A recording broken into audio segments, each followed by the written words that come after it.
சொல்றீங்களா இல்ல வந்து யாரை முட்டாள்னு சொல்றீங்க? நீங்க எப்படி இந்த விமர்சனத்தை எடுத்துதான் போறீங்க? இது மக்கள் முட்டாள் நினைக்கிறாங்களா, யாரை முட்டாள் நினைக்கிறாங்கன்னு? அதனால நீங்க என்ன எழுதிக்க தலைவா? இப்ப நான் சொன்ன தப்பாயிடும் இல்ல. ஒரு ஜனநாயகங்கிறது மக்கள் ஓட்டு போடுதான் ஜனநாயகம். மக்களை முட்டாளான்னு சொல்ற மாதிரியோ இல்ல இது சமீபத்தில் வந்த ஒரு முதலமைச்சர் மேல பெரிய அட்டாக் பண்ண மாதிரி இருக்குது. நீங்க நடிச்சிருக்கீங்க, உங்ககிட்ட சொல்லக்கூடாது. அது டைரக்டரோட கருத்து. படம் பாக்குற எல்லாருக்கும் சமீபத்தில் இந்த படம் வந்து ஷூட்டிங் நடக்கப்பட்ட ஆண்டு உங்களுக்கு தெரியும். இந்த படம் வந்து ஆடியோ டப்பிங் ஆண்டு டப்பிங் தெரியல கேட்டுங்க. இந்த படம் எடுக்கும் போது தாவேகா வந்து நிற்கவே இல்லை. எலெக்ஷனை அனௌன்ஸ் பண்ணல, உங்களுக்கு தெரியும். தாவேகா எத்தனை சீட்டுகளை தேர்வுன்னு கூட யாருக்கும் தெரியாது. இந்த படம் ஷூட்டிங் நடிக்கும் போது எலெக்ஷனே வரல. இது வந்து கிட்டத்தட்ட ஒரு 8 மாதத்துக்கு முன்னாடி ஷூட்டிங் முடிக்கப்பட்டு 4 மாதத்துக்கு முன்னாடி டப்பிங் முடிக்கப்பட்டு இப்போ ரிலீஸ் ஆகுது. அது மட்டும் தான் உண்மையை தவிர இந்த படத்தோட கிளைமாக்ஸுக்கும் இப்போ நீங்கள் கேட்குற இந்த தாவே காட்சியோட இதுக்கும் சம்மந்தமே இல்லைங்கிறது எங்கள் சென்சாரை பார்த்தா உங்களுக்கு தெரிஞ்சது. சென்சார் டேட்டை பார்த்தா இல்லை. இந்த படத்துக்கு வந்து இவரே பதில் சொல்லுவாங்க. சார் மக்கள் தீர்ப்பு சொல்றீங்க. ஆனா வந்து இப்ப நடக்கிற விஷயம் பார்த்தா உங்க படத்துல நான் ஒரே நிமிஷம் நான் விளக்கம் இருக்கு எல்லாத்துக்கும் எக்ஸ்பிளைன் பண்ணிடுறேன். இல்ல அவர் கேட்ட கேள்வி நான் எக்ஸ்பிளைன் பண்ணிடுறேன். ஆக்சுவலா வந்து இந்த கதையை வந்து ஒரு அவுட்லைன் யோசிச்சேன். என்ன தெரியுங்களா, ஒரு நல்ல மனிதன் தேர்தலில் தோக்கடிக்கப்பட்டு அவரை தோக்கடிச்சு சாகடிச்சு எத்தனையோ பேர் நீங்களே சொல்லியிருப்பீங்க. விஜயகாந்த் சாரை சொல்லியிருப்பீங்க, காமராஜர் சார் சொல்லியிருப்பீங்க, பக்தாச்சலம் எவ்வளவோ பேர் சொல்லியிருக்கீங்க, ஜீவா எத்தனையோ பேரை வந்து சொல்றீங்க, கக்கன் எல்லாத்தையும் சொன்னீங்க. அப்ப இதெல்லாம் எப்படி நடந்துச்சு? ஏன் அவங்க தோக்குறாங்க? மக்களை நான் முட்டாள்னு சொல்ல வரல, ஏன் அவங்க தோக்குறாங்க? அதுக்கு காரணம் சொல்லுங்க. அதுக்கு ஒரு நீங்க சொல்லிட்டீங்கன்னா சார் மக்கள் தான் சார் காரணம். மக்கள் வந்து முட்டாள் கிடையாது சார். நீங்க சொல்ல மாதிரி ஓட்டு போடுறது எல்லாருமே மக்கள் தெளிவா தான் போடுதாங்க. அவங்க தோத்துருக்காங்கன்னா அது மக்கள் தான் காரணம். அதுக்காக நீங்க மக்களே சொல்ல முடியும் சார். அது மக்கள் தான் காரணம் சார். மக்களோட மனநிலை காரணம் வந்து மக்களுக்கு தான் தெரியும். அந்த மக்களை வந்து நீங்க அது உங்களுடைய கருத்து. மக்களை வந்து நீங்க முட்டாள்னு சொல்லக்கூடாது. நீங்க என்ன சொல்றீங்கன்னா சார் நாங்க ஒன்னு சொல்லுவோம், காமராஜர் தோத்தாருனாலும் மக்கள் தான் காரணம், இப்போ உள்ளவங்க தோத்தாலும் மக்கள் தான் காரணம். மக்கள் தீர்ப்பு தான் மகேஷன் தீர்ப்பு. இது ஜனநாயக நாடு, அவங்களோட இஷ்டம். அதுக்காக நீங்க ஓட்டு போட்டவங்க எல்லாம் முட்டாள்னு சொல்லி கிளைமேக்ஸ் வைக்கீங்களே, அது உங்க கருத்து. சென்சார் உங்க கருத்து. இந்த ஆட்சியில் உள்ள ஆளு அது கிளைமேக்ஸ்ல ஒரு கவர்னர் மாளிகையில நீங்க தான் நடிச்சிருக்கீங்கன்னு நினைக்காது. ஒரு மக்கள் தீர்ப்பை எப்படி சார் விமர்சனம் பண்ண முடியும்? இது வந்து எங்களுடைய கருத்து. படம் பார்த்து நீங்க நாளைக்கு வாங்க, தியேட்டர்ல வாங்க, உங்களுக்கு தெரியும் என்ன சொல்லுவாங்கன்னு. மக்கள் என்ன சொல்றாங்களோ அதை நம்ம ஏத்துக்குறோம். ஏன்னா சினிமாங்கிறது மக்கள் கருத்து. நீங்க வாங்க, தியேட்டருக்கு வாங்க, உங்களுக்கு தெரியும். நான் இது எங்க கருத்து நாங்க சொல்றோம். ஏத்துக்கிறோம். வாங்க வாங்க சார். நீங்க சொல்றீங்க சார் 8 மாசத்துக்கு முன்னாடி படம் எடுக்க ஆரம்பிச்சோம், டப்பிங் பண்ணோம், 4 மாசம் ஷூட்டிங் பண்ண சொல்றீங்க. நாளைக்கு பாக்குற ஆடியன்ஸ் வந்து வருவாங்க. நாளைக்கு பாக்குற ஆடியன்ஸ் நடக்கிற ஆட்சி யாருன்னா பல பேர் வந்து எதிர்கட்சிக்காரோ கூட்டணி கட்சிகளோ தற்கொலைன்றாங்க. அது மாதிரி நீங்க ஒரு மாதிரியா கேவலமா காட்டுறீங்க சார். இது வந்து சத்தியமாக சொல்லப்படுகிறேன். இது வந்து அவர் சிஎம் ஆவாருங்கிறதே எனக்கு தெரியாது. இந்த கதை எழுதும் போது இந்த கதையை முத டிசம்பர் மாசம் நான் வந்து கதையை முத சொன்னது எஸ் சந்திரசேகர் சார் அவருக்கு. அவருடைய இடிச்சுட்டாங்க அந்த வீடு. அங்க 5 நாள் அவரும் நானும் கிட்டத்தட்ட பல மணி நேரங்கள் இந்த கதையை நாங்க பேசியிருக்கோம், டிஸ்கஷன் பண்ணியிருக்கோம். மக்கள் தலைவான டைட்டிலே அவர் தான் கொடுத்தது. இந்த கதையை பல கோணங்கள்ல பேசி ஒரே ஒரு இங்க சொல்லிக்கிறேன். நான் ஸ்கிரிப்ட் பேப்பரை முடிச்ச உடனே அந்த கிளைமேக்ஸை சொல்றேன். சி ஜோசப் விஜய் என்ற நான் அப்படின்னு எஸ்ஏசி சாரு நானும் தான் உட்கார்ந்துருக்கோம். அவர் அப்படியே அப்படி அந்த உணர்ச்சி வசப்பட்டு அவரே அந்த சாமி படத்தை பார்த்து அப்படின்னாரு. அப்படிதான் கிளைமேக்ஸ் வச்சிருந்தேன். என்னன்னா ஒரு தலைவரை இழந்துட்டாங்க. அதாவது பேரை சொல்ல மக்கள் தலைவரை ஒருத்தர் இறந்துட்டாங்க. இளைய தலைவரா ஒரு நல்ல மக்கள் யாரு எந்த நல்லவனை தோக்கடிச்சாங்களோ அந்த மக்களை ஏமாத்தி ஒரு நல்லவனை உட்கார வைக்கணும். ஆனா ஹீரோவை கிடையாது. எத்தனையோ நல்லதை செஞ்சுக்கிட்டு ஒரு மூலையில இருக்கிற ஒரு மனுஷனை உட்கார வைக்கணும். அந்த நல்லவன் அந்த மூலையில உட்கார்ந்து இருக்கிறவனை உட்கார வைக்கிறது தான் இங்க கிளைமேக்ஸ்.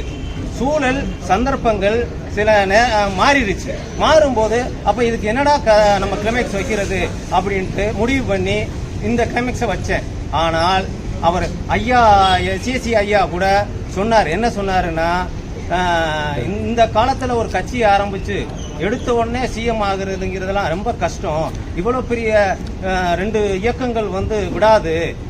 பாருங்க நம்ம கதையில வந்து இப்படி வச்சுக்கிட்டா என்ன, ஹீரோவை எதுக்குறதுக்காக 2 இயக்கங்கள் கூட்டணி போட்டாங்க அப்படின்னு கதை பிப்ரவரி மாசம் என்கிட்ட டிஸ்கஷன் பண்றாரு. நான் சொல்றேன் சார் சினிமாங்கிறதுக்காக சில லாஜிக் வேணாமா சார், எதிர் துருவங்கள் சார் எப்படி சார் ஒன்று சேரும் அப்படின்னு. அப்ப அவர் சொன்னாரு இது நடக்கும். அப்படின்னு இந்த இது சினிமா தானங்க நம்ம எடுப்போங்க அப்படின்னு சொன்னாரு. சரிங்க சார் நம்ம பண்ணிக்கலாம் சார் அப்படின்னு.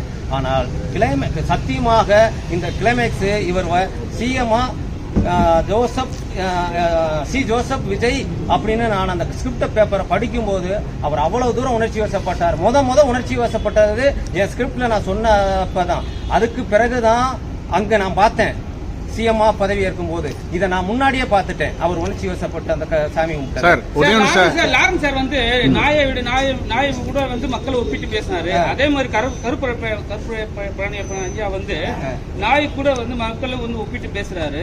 இந்த டைலாக் வந்து இவ்வளவு பேர் சர்ச்சையா இருக்கு, நீங்க படத்துல வச்சிருக்கீங்க. அது எப்படி வந்து மக்கள் ஏற்புரியல?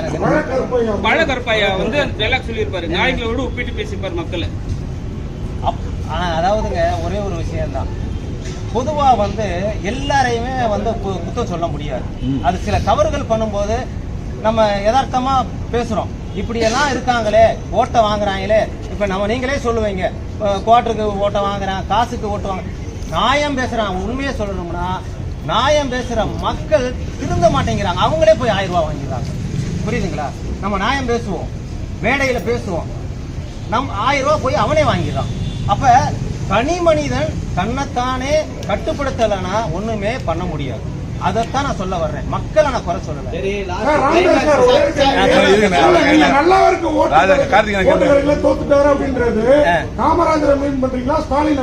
இல்ல நான் பொதுவாக யாரையுமே மீன் பண்ணல. நல்லவங்க எல்லாம் தோத்துக்கிட்டு இருக்காங்க அப்படின்னு தான் நான் சொல்றேன் சார். ஜெயிக்கிறது சொல்லுங்க சார். ஜெயிக்கிறவங்க வந்து கேட்டவங்களா சார்? அதாவது நான் என்னுடைய கதை வந்து நீங்க இந்த நிகழ்கால அரசியலை நீங்க மையப்படுத்தாதீங்க. நான் கக்கன் ஜீவா ரிலீஸ் பண்ணிருக்கீங்க. சோ நாங்க இப்ப தான் மையப்படுத்தல. இல்ல கேள்வி அப்படி இல்ல, நீங்க கேக்குற கேள்வி ஏன்னா நீங்க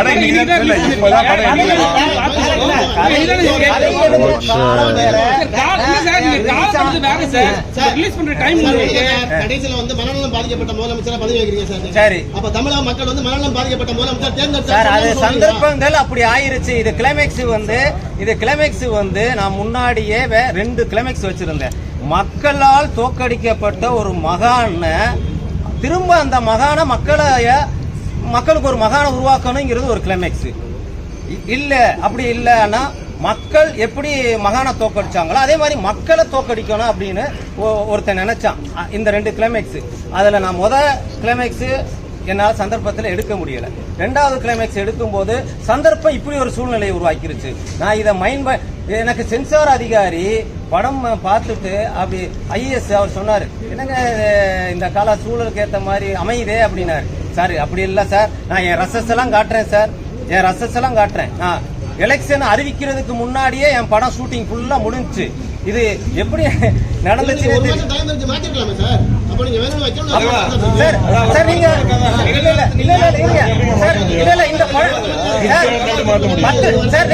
10 லட்சம் ரூபாய் கொடுப்பீங்களா?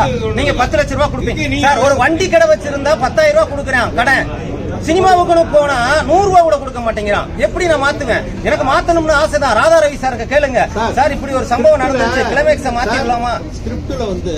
சார் நான் ஒரே ஒரு விஷயம் சார், அதாவது இன்னைக்கு இருக்கிற சிஎம் வந்து நான் வந்து தப்பா சொல்லல. நான் அவர் அழகு பார்த்தவன், சிஎம் அழகு பார்த்தவன். இந்த கதை வந்து சிஎம் சாருக்கே தெரியும். அதே நேரத்தில் இன்னைக்கு மீனவத்துறை அமைச்சராக இருந்தவர் தான் அந்த பாட்டிலுக்கு 10 ரூபாய் நடிக்க வேண்டியது. அவரு என் ஆபீஸ்ல அவரும் நானெல்லாம் டிஸ்கஷன் பண்ணியிருக்கோம் அந்த கதையை. சூப்பர், இந்த இதுல நான் எங்கேயோ போவேன் அப்படின்லாம் சொன்னவர். ஏன்னா அவங்களுக்கு இந்த கதை தெரியும். ஆனா அவர் சிஎம் ஆனது என்ன, இது எதாச்சியா நடந்தது, கிளைமேக்ஸ் எதாச்சியா நடந்தது. ஆளுங்கட்சியை வந்து விமர்சிச்சா நிறைய பேர் மேல கேஸ் போடுறாங்க சார். சரிங்களா? இப்ப வந்து படத்துல வந்து நிறைய விமர்சனம் இருக்கு. சரி, உங்க மேல கேஸ் போட்டா தாங்குவீங்களா? அது தயாரிப்பாளர் தான். அத வந்து கலைஞர் என்னுடைய 25 வருடம் சினிமாவுக்காக அர்ப்பணிச்சுட்டேன். கல்யாணம் காட்சி பண்ணல, வாழ்க்கை என்னுடைய பழகிய நாட்கள், 3ஆம் மனிதன் 2 படத்தை எடுத்து இதே பத்திரிகையாளர்கள் தான் வந்திருக்கீங்க. சொத்தவே அழைச்சிட்டேன், ஏன்னா எல்லாத்தையும் இழந்துட்டேன். இந்த சினிமா தான் என் உசுறு. சரிங்களா? அந்த சினிமாவில் இருந்து வந்தவர் தான் சிஎம் சார். அதனால கலை இது வந்து படைப்புகள் கலை இத வந்து அவர் பெருசா எடுத்துக்கிற மாட்டார். புரியுதுங்களா? நான் படத்துல ஹீரோ மாட்டி ஒரு மாதிரியே இருக்கு. அப்படியெல்லாம் கிடையாது சார். அனைத்து இந்திய அண்ணா திராவிட முன்னேற்றத்துல இருக்காரு. கதை அமைப்புலயோ இல்ல காட்சியிலயோ இல்ல கேரக்டர்லயோ ஏதாவது அவரோட தலையீடு இருந்ததா? அதெல்லாம் வந்து அதெல்லாம் எதுவுமே கிடையவே. நான் எல்லாத்தையும் பாக்கியராஜ் 3ஆம் மனிதன் பாக்கியராஜ் சார் தான் நடிச்சாரு. அவர்கிட்ட கேட்டுக்கங்க. அவர் வந்து கதையை மாத்தும் போது நான் விட மாட்டேன். அவர் சொல்லுவாரு, என் 40 வருஷ எக்ஸ்பீரியன்ஸ் உங்க வயசு, நீங்க என்ன ஒரு விஷயம் கூட ஏத்துக்க மாட்டேங்கிறீங்க. இதுக்கு மேல அசிங்கப்படுத்துற சினிமா ஸ்கிரிப்ட் நீங்க வந்து அதை எப்படி வேணாலும் ஒப்பிட்டு உங்களுக்கு விமர்சனம் பண்ணிக்கோங்க. ஏன் இப்படி பண்ண நீங்க இல்ல நான் ஒரே ஒண்ணு விஷயம் சார் அப்படிதான் கேட்கணும். படம் நான் பாத்துட்டு வந்திருக்கேன். படம் வந்து தனிப்பட்ட முறையில எனக்கு பாதிப்படைச்சிருக்கு. நான் கேட்கிறேன். சரிங்களா? நீங்க ஆங்கர் பண்றீங்க. நீங்க எப்படி வந்து பேசுறீங்க? நீங்க கம்பேர் பண்றீங்க. இது என்னோட தனிப்பட்ட கருத்துக்களை நான் பேசும்போது நீங்க வந்து என்ன பேசுறீங்க? அத பத்தி அவர் படம்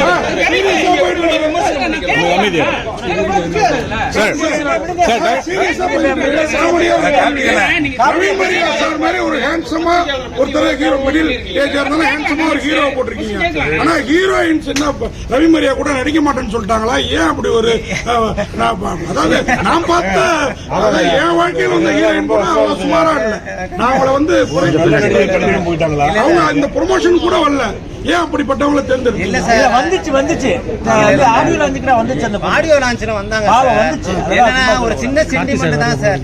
என்னன்னா 15 வருஷமா சினிமாவுல போராடிக்கிட்டு இருக்கேன் சார். அழகுன்னு யாருமே வாய்ப்பு கொடுக்கல சார். நடிப்பேன் சார், நல்லா நடிப்பேன் சார், நல்லா டான்ஸ் ஆடுவேன் சார், ஒரே ஒரு வாய்ப்பு கொடுங்க சார். செத்துலாம் போல இருக்கு, எனக்கு அவ்வளவு மன உளைச்சல்ல இருக்கேன், என் சொந்த பந்தமெல்லாம் கேவலமா பேசுது அப்படின்னு சென்டிமெண்டா சொன்னாங்க. ரெண்டாவது அவங்களுடைய கண்ணீர். இது இத்தனை ஒரு வாய்ப்பு கிடைக்காதான எத்தனை கலைஞர்கள் அப்படியே மன உளைச்சல்ல இருக்காங்க. கார்த்திக் சார் ஆக்சுவலா வந்து நான் தான் அதை நோ சொல்லிக்கணும் ஹீரோவா. நான் ஏன் சொல்றேன்னா இந்த படத்தோட கதை வந்து ஹீரோயினை வந்து மையப்படுத்தி இல்லை, நம்பர் 1. ரெண்டாவது அந்த படத்தை நீங்க பார்த்துருப்பீங்க, ஒரு டூயட் ஒரு சீன் தான். அந்த டைரக்டர் ரொம்ப கஷ்டப்பட்டு படம் எடுத்தாரு. இவங்க 2 பேரோட உதவினா படமே ரிலீஸ் ஆயிருக்கு. அப்போ அன்னைக்கு ஹீரோயினை தேடும் போது 5 லட்சம் 10 லட்சம் போது அவங்களால கொடுக்க முடியல சார். அஸ் ஹீரோவா இது போதுன்னு நான் தான் ஒத்துக்கிட்டேன். இதுதான் உண்மை சார். இல்ல எனக்கு என்னன்னா சிலுக்குவார்பட்டி சிலுக்கும் எங்களை கொஞ்ச நேரம் வந்தாலும் கவர்ந்துட்டாங்க. ஆனா அது இன்னும் ரீச் ஆயிருக்கணும், கொஞ்சம் அழகா போட்டுருந்தா அப்படிங்கிறது கேள்வி நியாயமானது. அவரே ஃபீல் பண்ணாரு. But because of budget sir அதாவது சிஎம் பதவியோட உங்களுக்கு பணம் தான் முக்கியமா? சிஎம் பதவி கிடைக்கல நான் போராடிட்டு இருக்கேன், நீங்க சிஎம் பதவி வந்து விட்டுட்டு ஓடிடுறீங்க. அண்ணன் ஒரு கேள்வி கேட்டாரு, ரைமரி ஏதாவது தலையிட்டாரான்னு கேட்டாரு அண்ணன். ஒரு அண்ணன் நான் தலையிட்டு தான் கேள்வி நான் கேட்டிருப்பேன். நான் இது வரைக்கும் எவ்வளவு படம் நடிச்சிருக்கேன். நான் ஒரு டைரக்டர்னால டைரக்டரோட ஸ்கிரிப்ட் வந்து அப்படியே கன்சிடர் பண்ணி சில்வர்ட்ட கன்வெர்ட் பண்ணணும்னு நினைப்பேன் எப்பயுமே. அதனால அவர் சொன்னதான் சார் செஞ்சேன். இதான் உண்மை. நீங்க படம் பார்த்துருப்பீங்க, கிளைமேக்ஸ் நான் இல்ல வேற எந்த ஹீரோ வேற எந்த ஹீரோ நடிச்சிருந்தாலும் அந்த ஹீரோ கிளைமேக்ஸ்ல அவர் தான் கிளைமேக்ஸ் முடிப்பாரு. இல்ல முடிப்பாரு. முடிப்பாருன்னா கார்ப்பரேட் தான் தீர்மானிக்கணும். ஒரு ரவிமரியா ஒரு ஹீரோவா வந்து நான் கிளைமேக்ஸ்ல வரேன்னு அடம் பிடிக்கவே இல்லை. உங்க கதை என்ன கேட்குது பண்ணீங்க, நான் கிளைமேக்ஸ்ல இருக்க மாட்டேன். பாத்தீங்களா நான் எங்க இருக்கேன்னா? அப்ப எவ்வளவு தூரம் டைரக்டர் சொல்றீங்க நல்லதுக்குன்னு பாத்துங்க. இந்த கதையில ஆட்களும் இருக்காங்க, ஒரு கட்சி ஆட்களும் இருக்காங்க. பத்திரிகை துறைய இதுக்கு மேல கவலைப்படுத்தி இனிமே ஒரு படம் வருமானு தெரியல. அப்படி சொல்றீங்க? இல்ல என்ன மைக்கு நீட்டுறவங்க காசு வாங்கிட்டு தான் பண்றாங்கிறது தான். இல்ல அது தவறு. இல்ல தவறு, அதை வைக்க கூடாது. மன்னிப்பு கேட்டுக்கிறோம். அது வந்து காமனா ஒரு ரைட்டரா யோசிச்சது. சத்தியமா உங்களை நான் என்னைக்குமே நேசிக்கிறேன். நான் பாத்துட்டேன். பாருங்க, நான் தான் சொன்னேன்ல ஒரு தலையிட மாட்டேன். உங்களை மன்னிப்பு கேட்கிறேன், உரிமை. இவருடைய கிரியேஷன்ல போய் தலையிட முடியாது நடிகரா. உங்களுக்கு தெரியுமில்ல என்ன சொல்லுவாங்க, இவர் ஒரு டைரக்டர். இல்ல இவர் ஒரு டைரக்டர், அதனாலதான் தலையிடுறாருன்னு எனக்கு ஒரு கெட்ட பேர் ஆயிட்டு நான் தலையிடுறது இல்லை சார் எதுலையுமே. இப்ப நான் மன்னிப்பு கேட்கறது என்னுடைய சகோதரர்கள் நான் கேட்கிறேன். ஒரு நிமிஷம் இயக்குனர் வாங்க. இந்த படம் வந்து புது ப்ரொடியூசர் உங்களை நம்பி பல கோடி போட்டிருக்காரு. எல்லாரும் நடிச்சிருக்காங்க. முழு பொறுப்பு நீங்க தான். நீங்க ஒரு தேர்தலை கிண்டல் பண்ணிருக்கீங்க. மக்கள் தீர்ப்பு, மகேசன் தீர்ப்பு, ஒரு கோமாளி முதலமைச்சர் ஆயிருக்காரு. இந்த படத்தோட தீர்ப்பு நாளைக்கு தெரியும், வெள்ளிக்கிழமை தெரியும். அதையே ஏத்துக்கிடுவீங்களா இல்ல ரசிகர்களும் கோமாளின்னு சொல்லுவீங்களா? அது கண்டிப்பா ஏத்துக்கிறேன். உங்களுக்கு 3 நாள் உங்களுக்கு தெரியுது. எங்களோட கருத்தை நாங்க சொல்லிட்டோம். மக்கள் தீர்ப்பு உங்களுக்கு தெரிஞ்சிடும். ஏத்துக்கிட்டீங்களா? அவங்கள விமர்சனம் பண்ண மாட்டீங்களா? 4 வாரம் போடும். அது கன்ஃபார்ம். எனக்கு இவர் கிளைம் தெரியுமா உங்களுக்கு? இவர் இந்த படத்துல என்ன கிளைமாக்ஸ் எடுக்கிறாருன்னு தெரியாது. இப்ப நீங்க நடிச்சது யாரும் சொல்ல முடியாது. அது டைரக்டர் தான் பொறுப்பு. எல்லாமே முதல்ல போய் அண்ணா பெருமையா இருக்குன்னு போய் வாழ் சொன்னவன் நான் தான். உங்களுக்கு தெரியும் நினைக்கிறேன். அதுல மீடியால பாத்திருப்பீங்க. நின்று நான் 5 நிமிஷம் பேசி வந்தேன். என்ன பேசுறது தெரியுமா? நான் ஒரு கட்சியில கொள்கை பிரபுத்துவத்தில் இருந்தாலும் உங்களை நான் எந்த இடத்துலையும் தவறா பேசினதுலன்னா எவிடன்ஸோட நான் சொல்லுவேன் அப்படின்னு. அதுக்கு என்ன சொன்னது தெரியுமா விஜய் சார்? அதான் பாலிடிக்ஸ், அதில் மறந்துட வேண்டியதானே அப்படின்னு பெருமையா. ஆனால் அந்த நேரத்தில் தாவேக்காவோட சேர்ந்த அத்தனை நண்பர்கள் வாக்குறுதி அதே சேர்ந்து அன்னைக்கு தாவேக்கா சேர்ந்த அத்தனை ரசிகர்களும் அந்த வாக்குறுதி அதே மாதிரி தாவேக்கா. அதாவது நான் சொன்னது ஓப்பனா சொல்லிடுறேன். ஒவ்வொரு வீட்லயும் விஜய் சார் இருக்காரு அப்படின்னு அவர் சொன்ன ஒரு இன்டர்வியூல எலெக்ஷன் டயத்தில் ரவிமரியா விஜய்க்கு சப்போர்ட்டா சொல்லியிருக்காரு. எல்லாரும் மீட்ஸா போட்டாங்க. அது எல்லா விஜய் ரசிகரும் நான் ஏடிஎம்கே பிரச்சாரம் பண்ண போதெல்லாம் இல்ல இப்படி சொல்றேன். இந்த கிளைமாக்ஸ் என்னன்னு எனக்கு தெரியாது. நான் இல்ல கிளைமாக்ஸ்ல உங்களுக்கு தெரியும். அப்ப நான் நாட் ரெஸ்பான்ஸ். ஓகேவா? Okay right. காமராஜர் தோற்கடிக்கப்பட்டா சொல்லிட்டே இருக்கீங்க. அதிமுக வரும்போது படிப்பு வளரலையா? கேவலப்படுறாங்களா? வாங்க இயக்குனர், வாங்க வாங்க வாங்க. நீங்க தான் இல்ல காமராஜ் காலேஜ் எவ்வளவு இருக்குது? காமராஜ் ஐயா தோக்கப்பட்டார்ல. இன்னைக்கு தமிழ்நாடு ஃபர்ஸ்ட் இருக்கு உங்களுக்கு படிப்புல எல்லாமே. இல்ல ஒரு கலைஞர் இல்ல ஒரு கலைஞனா நான் சிறு வயதுல படிச்ச சில கருத்துக்களை வச்சு எடுத்தேன். என்னன்னா ஒரு கதையா பார்ப்போம்ல. கக்கன் சாரு போய் பாய் கூட இல்லாம படுத்தாரு அப்படிங்கும்போது ஒரு சென்டிமெண்ட் மனசு பாதிச்சது. இந்த மாதிரி இந்த பாதிப்பு தான் இந்த படம், வேற ஒண்ணும் இல்ல. விஜயகாந்த் சார் இறந்தப்ப ஒரு மனசு பாதிச்சது. ஏன்னா இவங்க எல்லாம் இப்ப எப்படி இப்படி அந்த பாதிப்பு தான் இந்த படம், வேற ஒண்ணும் இல்ல. அதே மாதிரி ஒரே ஒரு விஷயம்தான் இது இந்த ஆளுங்கட்சியை நாங்க இது பண்ணி எடுக்கல. விஜய் கோமாளின்னு சொல்ல அப்படி கிடையாது.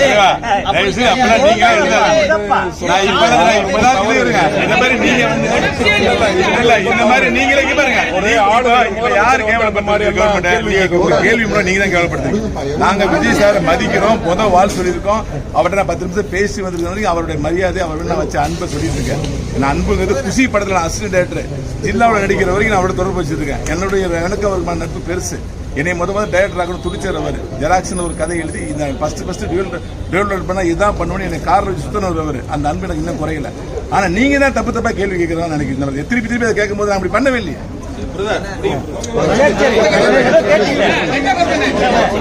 தொடர்ச்சியா நீங்க அரசியல் படமே பண்ணிருக்கீங்களே, என்ன காரணம்? அரசியல் வரதுக்கு விருப்பம் உண்டா?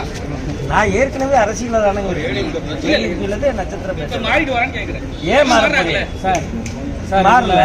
சார்? இதுல நான் ப்ரொடியூசரு. என்னையை பொறுத்தளவு நான் எந்த அரசியல் கட்சியிலையும் இல்லை. இன்னைக்கு விஜய் சாரோட தலைமையில் இருக்க நான் போய் 15 மினிஸ்டரா ஜெயிச்சோடனே நான் தான் போய் சால்வ் போட்டுருக்கேன். ஏன்னா எனக்கு அரசியல் தெரியாது, அதெல்லாம் இல்லை. இதில் ஒரு சில காமெடிகளாக இருந்தது. நானும் ஒரு சிலது டைரக்டர்கிட்ட பேசி அதில் நிறைய குறைச்சிட்டோம். இந்த படம் முழுக்க அரசியலுக்கு முன்னாடி எடுக்கப்பட்ட படம். மக்கள்ல ஒருத்தனை எலெக்ஷனுக்கு முன்னாடி எடுக்கப்பட்ட படம். நீங்க அந்த டேட்டெல்லாம் பார்த்துக்கங்க. அதாவது இந்த படம் எலெக்ஷனுக்கு முன்னாடியே நம்ம ரிலீஸ் பண்ணணுன்றதுக்கோசரம் நான் டைரக்டர்கிட்ட நிறைய தடவை பேசினேன். டைரக்டரோட அந்த ஸ்லோனால முடியலை. ஆனால் இந்த எலெக்ஷனுக்கு முன்னாடியே ஒரு 10-20 நாள் முன்னாடி படம் முடிஞ்சு போச்சு. அதனால தலைவர் விஜய் அவர்களையும் சரி, யாரையுமே சரி, இந்த படத்தை பொறுத்தளவு தலைவர் விஜய் அவர்கள் யாரும் எதுவும் பண்ணலை, எதுவும் செய்யலை. எல்லாரும் இந்த படத்தை ரசிக்கணுன்றதை எடுத்திருக்க மனுஷி தமிழ்நாட்டு மக்களையோ இல்லை எந்த அரசியல்வாதம் இருந்தாலும் சரி அவங்களை கொச்சப்படுத்துவதற்கான படம் இது கிடையாது. அதனால நீங்க இதுல இருக்கிற இதை ஒரு காமெடியா எடுத்துக்காங்க. மற்றபடி அந்த தலைவர் இப்படி இருப்பாரோ, இந்த தலைவர் இப்படி இருப்பாரோ, இல்ல காமராஜரை திரும்பி கொண்டு வர்றீங்கன்றத நீங்க தயவு செய்து எடுத்துக்கிற வேணாம். நான் ஃபர்ஸ்ட் ப்ரொடியூசர். நான் ஒரு கிராமத்திலிருந்து வந்திருக்கேன். எல்லா ஆட்சியிலையும் எல்லா மக்களையும் போய் ஒரு சால்வு போட்டு ஜெயிச்சவங்களை சந்திச்சுட்டு வரோம். ஒவ்வொரு மக்களும் ஒரு நல்லதும் செய்வார். இன்னைக்கு விஜய் வந்து பல நல்லது செய்கிறாரு. அடுத்த ஒரு படம் எடுத்த வாய்ப்பு இருந்தால் அவர் நன்மைகள் எல்லாம் சொல்லி காமிக்கக்கூடிய ஒரு வாய்ப்பு கண்டிப்பா எனக்கு இருக்கும். அதனால நாங்க இது அரசியல்ல இப்ப இதுவரைக்கும் ஆண்ட அரசியல்வாதிகளை யாரையுமே குறை சொல்லி இதுல நாங்க படம் எடுக்கவே கிடையாது சார். நன்றி சார். இல்ல அதே மாதிரி சிஎம் வந்து எங்க படத்தை பார்க்கணும்.